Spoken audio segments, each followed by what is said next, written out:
from that Thich Nhat Hanh, looking at his YouTube videos about anger, I said, well, let me kind of dig further about that, and let me share, what I found. So I opened up my Teachings of the Buddha book over here, and what came out was this story. And it's not necessarily, I don't know whether it includes anger in it, but, I just felt like this was a very interesting story and that maybe we can, talk about that. And the title of this story is called The Samadhi Deer.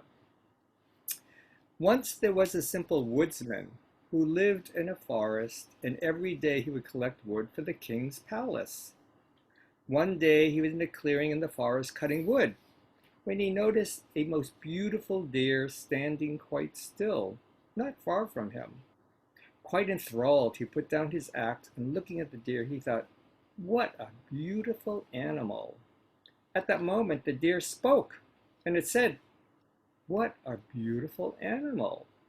The woodman was taken aback and said to himself, "Did I hear right?"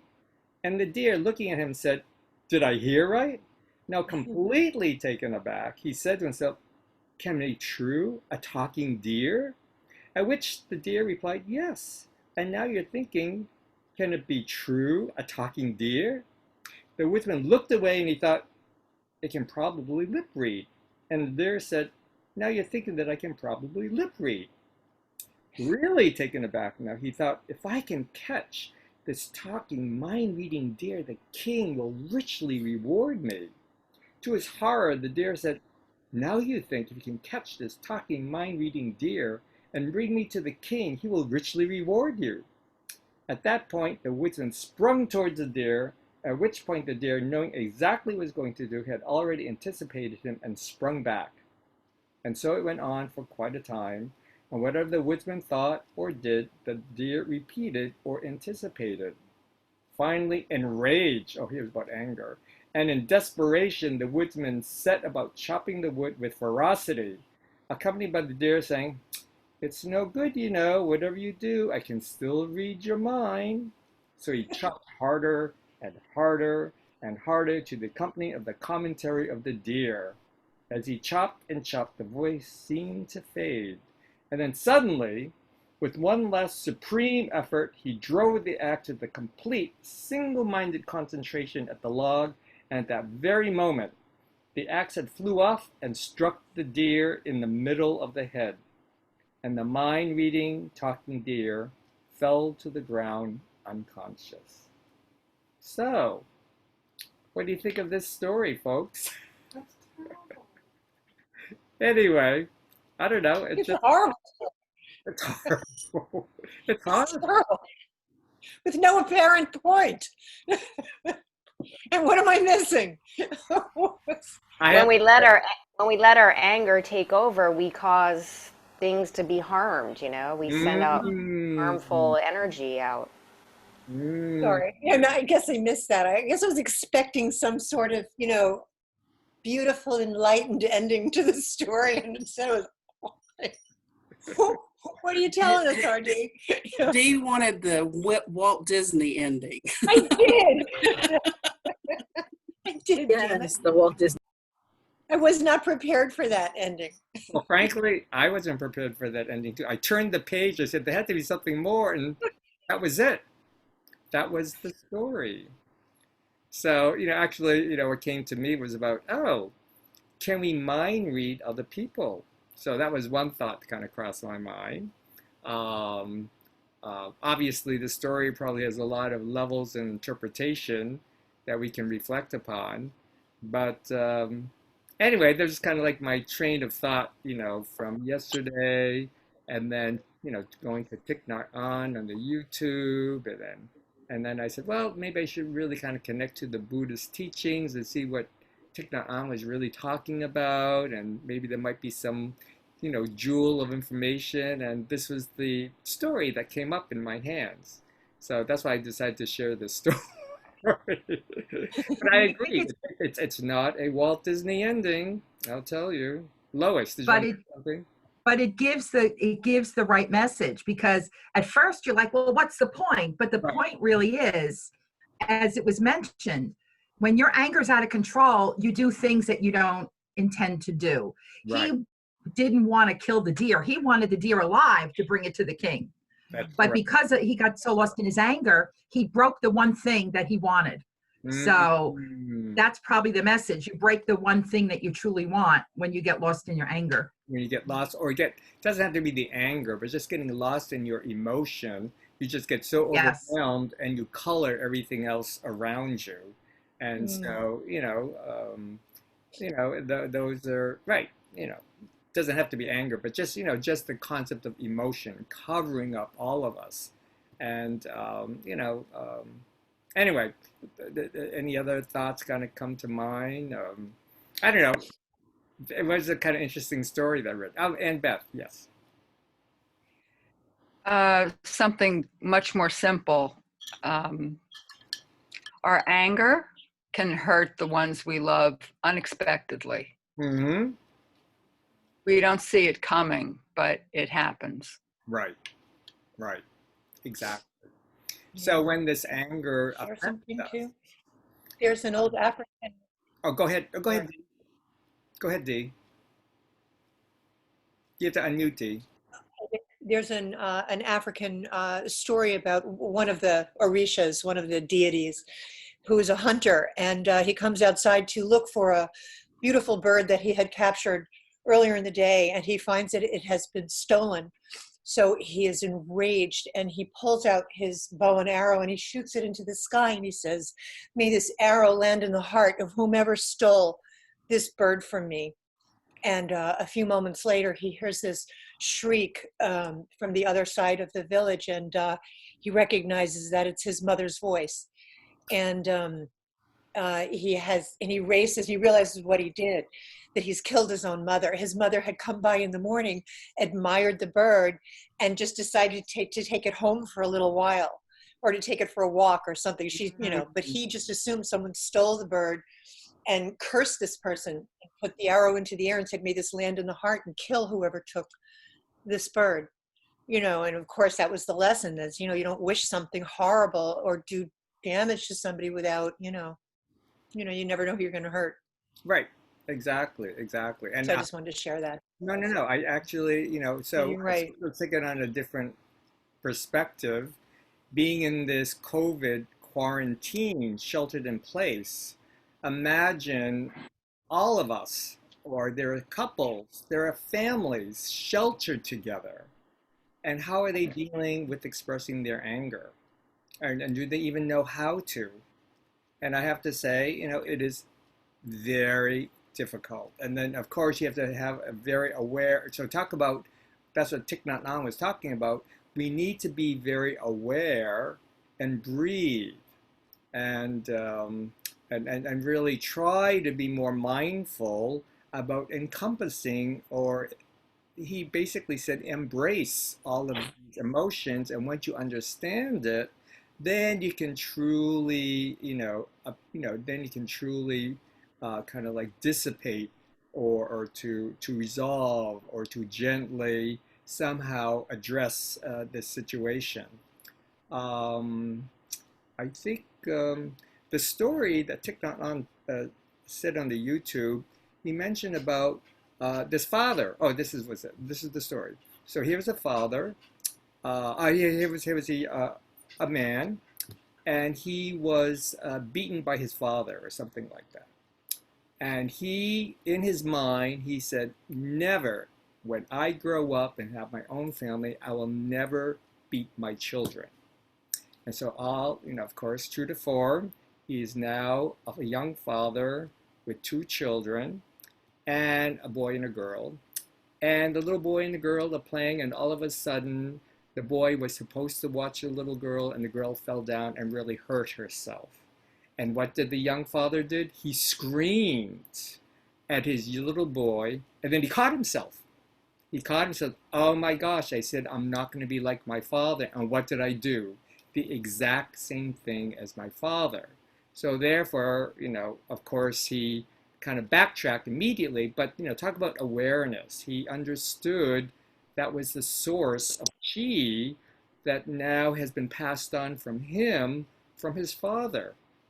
And so that's what Thich Nhat Hanh was saying. So here is a very aware family, or young father trying to make sure that he's going to break the cycle, but somehow the cycle just, it didn't work. It just didn't, it just didn't, well, it's just acknowledging, I suppose the point is he acknowledges the cycle, but, it's going to be a continual, journey of awareness. And maybe I think that's the point of the story. And I think that was the point from Thich Nhat Hanh to really say, you have these seeds of compassion, but you also have these seeds of anger or of, sadness, and they're just going to pop up into our awareness in front of us, but how do you deal with it? And so, and these are the tools that he made a suggestion. But in reality, this is going to be an ongoing process.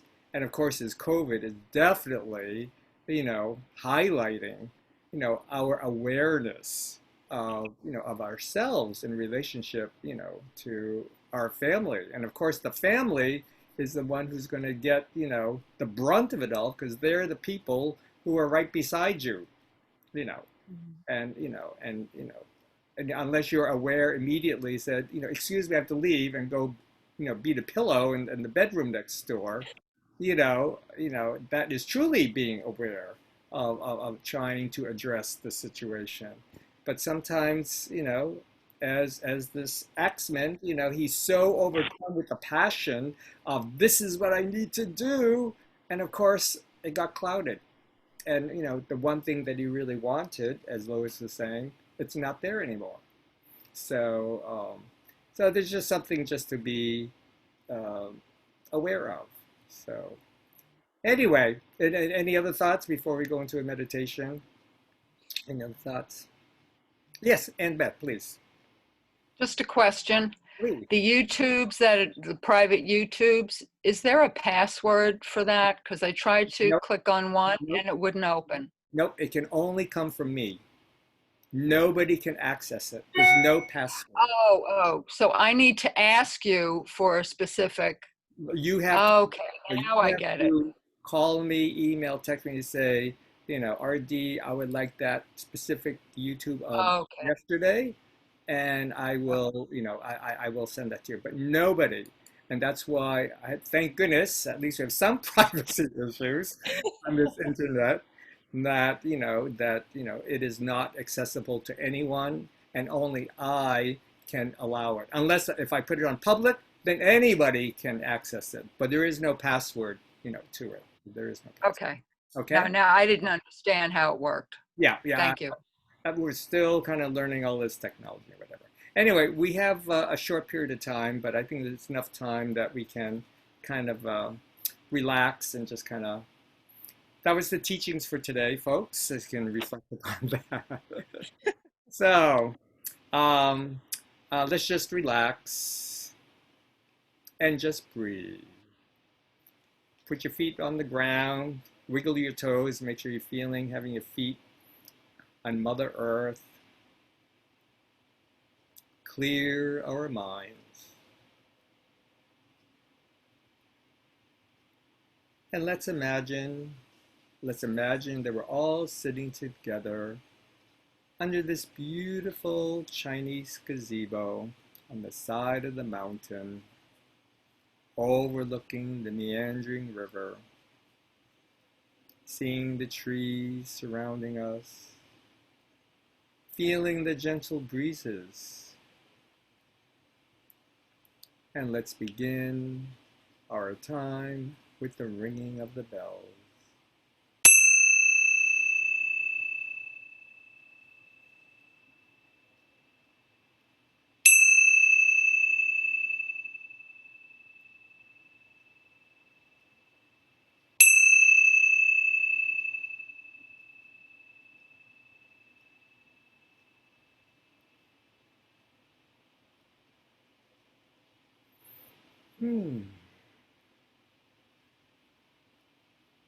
And we're just all gathered here in this gazebo,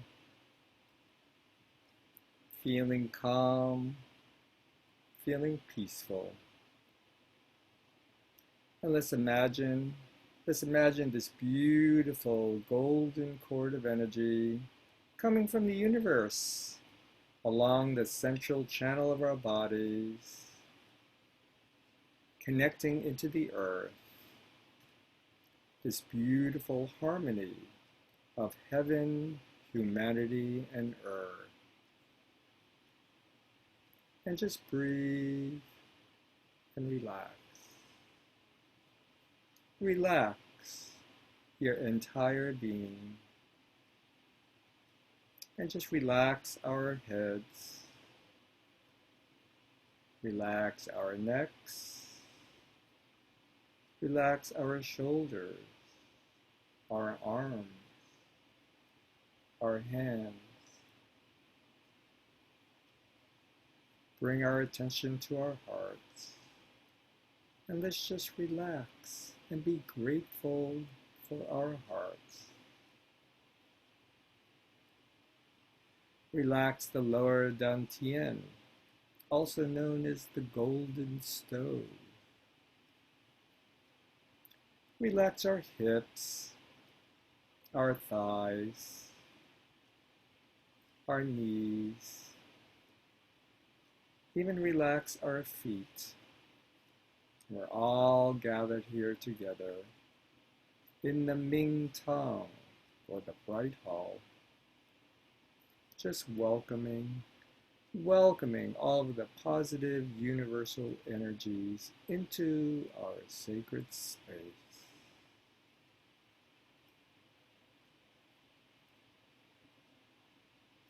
And you see the beautiful mountains in the distance, the turtle or the tortoise mountains giving us support, the dragon and tiger hills on each side, this beautiful armchair configuration, and we're feeling safe, we're feeling grateful for our family.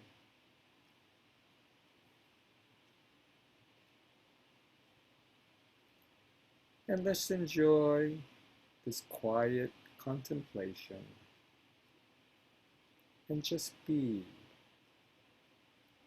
and listen and just enjoy listening to the silence.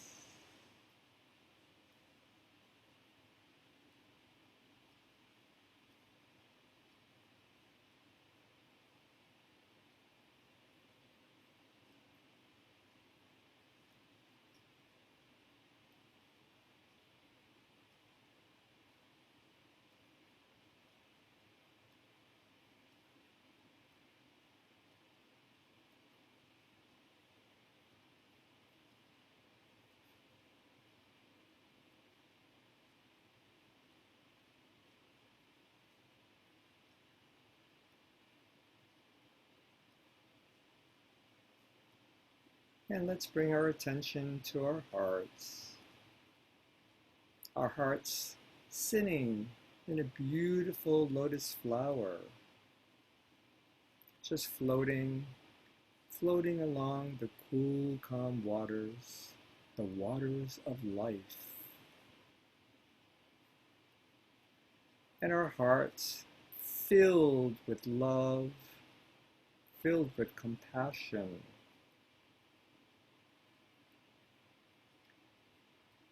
filled with serenity, and a knowing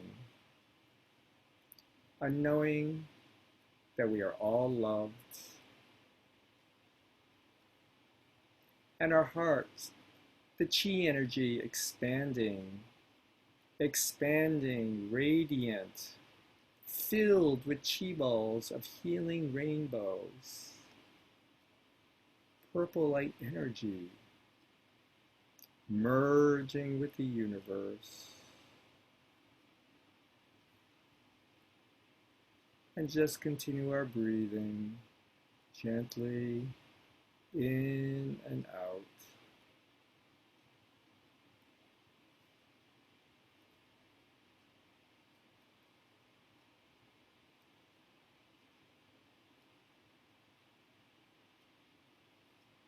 feeling grateful for our health, grateful for all the food that's nourishing our bodies, grateful for all of us together, our little chi ball, which is actually magnified into a humongous chi ball. This chi ball at the top lantern of the lighthouse, emanating love for others, for us to help in whatever way we can, supporting each other. Breathe and relax. And let's put our hands into a prayer position. Very calm, very relaxed. And let's close our time together with the ringing of the bell. Om Mani Padme Om, Om Mani Padme Om, Om Mani Padme Om. Om Mani Padme Om, Om Mani Padme Om, Om Mani Padme Om. Om Mani Padme Om, Om Mani Padme Om, Om Mani Padme Om.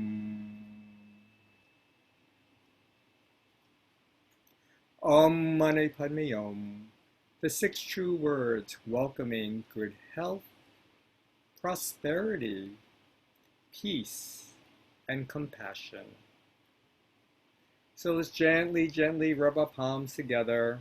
Have a beautiful smile on our face. And tap, tap, tap, tap the lower part of your jaw, around your eyes gently. Tap, tap, tap the top part of your head. Rub your ears. Tap, tap, tap, tap, tap your arms on each side. Gently tap your heart. Do a little tap dance on the floor with Mother Earth. Have a dance with her. And I don't know how much longer we have on the Zoom, but I just want to wish you happy Tuesday. It's the 11th of August. And we're sending you lots of love and,